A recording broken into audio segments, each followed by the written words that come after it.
एक साल 1857। ये सिर्फ एक तारीख नहीं है, ये नाम है उस तूफान का जिसने भारत में ब्रिटिश साम्राज्य की जड़ों को हिलाकर रख दिया था। जरा सोचिए, वो दौर था जब भारत में एक ऐसा बवंडर पनप रहा था। एक ऐसा बवंडर जो दुनिया के सबसे ताकतवर, सबसे बड़े साम्राज्य को सीधी चुनौती देने वाला था।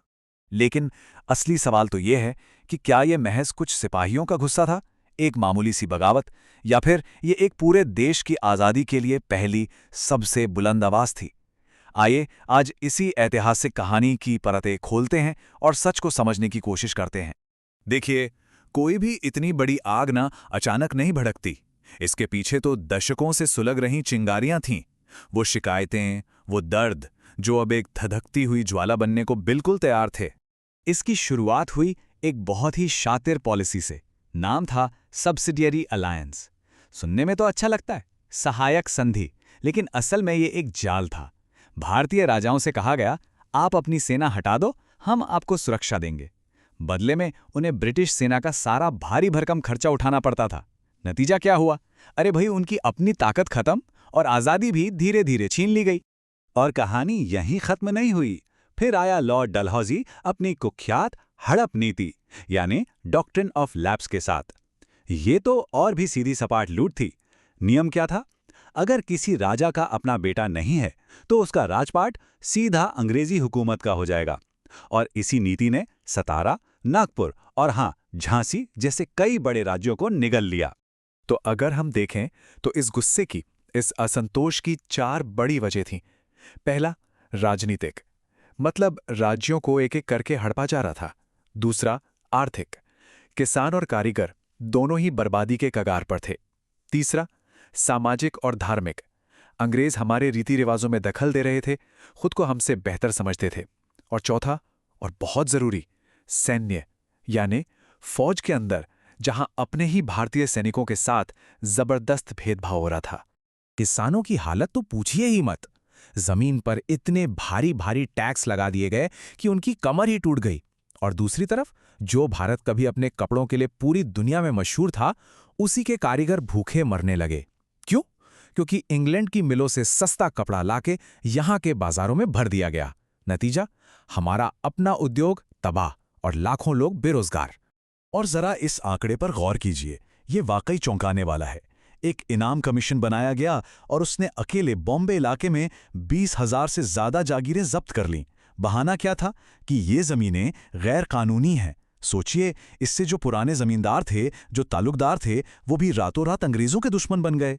और सबसे बड़ी विडंबना तो देखिए, ईस्ट इंडिया कंपनी की सेना की असली ताकत कौन थे? भारतीय सिपाही। उन्हीं के दम पर वो जंग जीतते थे। लेकिन बदले में सिपाहियों को क्या मिलता था? कम तनख्वाह, प्रमोशन का कोई चांस नहीं और बात बात पे बेइज्जती। सारे बड़े पद, सारी मलाई वो सिर्फ अंग्रेज अफसरों के लिए थी। तो माहौल में बारूद तो पूरी तरह भर चुका था। दर्शकों का गुस्सा, अपमान, दर्द, सब कुछ। बस इंतजार था एक चिंगारी का, और वो चिंगारी आई एक मामूली से दिखने वाले कारतूस के रूप में। और फिर घटनाएं बहुत तेजी से घटी। 29 मार्च, बैरकपुर, एक नौजवान सिपाही मंगल पांडे अपने अंग्रेज अफसरों पर हमला कर देते हैं। 8 अप्रैल को उन्हें फांसी पर लटका दिया जाता है और वो बन जाते हैं इस महाक्रांति के पहले शहीद। लेकिन ये अंत नहीं, शुरुआत थी। 10 मई को मेरठ में सिपाहियों ने खुली बगावत कर दी, जेल के ताले तोड़ दिए और दिल्ली चलो का नारा लगाते हुए दिल्ली की तरफ बढ़ चले। मेरठ से उठी ये चिंगारी अब एक छावनी तक सीमित नहीं रहने वाली थी। देखते ही देखते ये पूरे उत्तर भारत में एक दावानल की तरह फैल गई। ये अब एक महाक्रांति की महागाथा बन रही थी। दिल्ली पहुंचते ही सिपाहियों ने एक बहुत बड़ा कदम उठाया।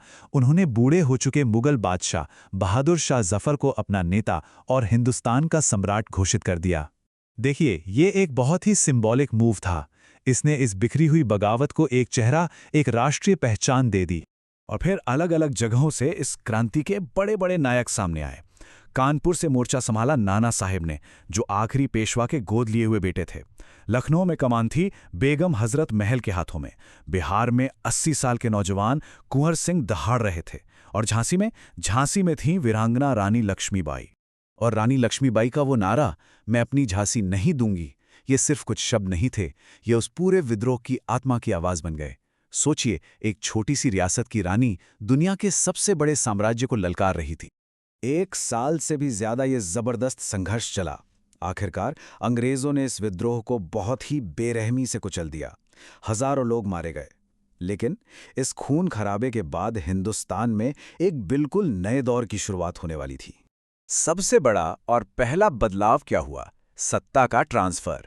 ब्रिटिश हुकूमत को समझ आ गया कि एक ट्रेडिंग कंपनी यानी ईस्ट इंडिया कंपनी अब भारत पर राज नहीं कर सकती। तो कंपनी का राज खत्म किया गया और भारत का कंट्रोल सीधा महारानी के हाथों यानी ब्रिटिश क्राउन के पास चला गया। और जो गवर्नर जनरल होता था उसका नाम बदल के वॉइसरॉय कर दिया गया, जो अब सीधा रानी का नुमाइंदा था। इसके बाद 1858 में महारानी विक्टोरिया का एक मशहूर घोषणा पत्र आया। इसमें बड़े बड़े वादे किए गए।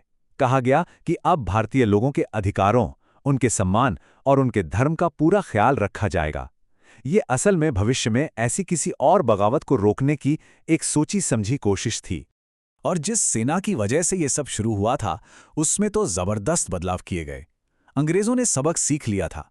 अब सेना में भारतीय सिपाहियों की संख्या बहुत कम कर दी गई और गोरे यानी यूरोपियन सैनिकों की संख्या बढ़ा दी गई। और जो तोपखाना जैसे सबसे जरूरी हथियार थे, उनका कंट्रोल तो पूरी तरह से अंग्रेजों ने अपने हाथों में ले लिया, ताकि दोबारा कभी सैनिक मिलकर ऐसी बगावत ना कर सकें। तो आखिर में सवाल ये उठता है कि इतिहास इस महान घटना को कैसे याद करता है? इसकी असली विरासत क्या है? और आपको जानकर हैरानी होगी कि इस पर बहस आज भी चलती है। इस पर मोटे तौर पर दो तरह की सोच है।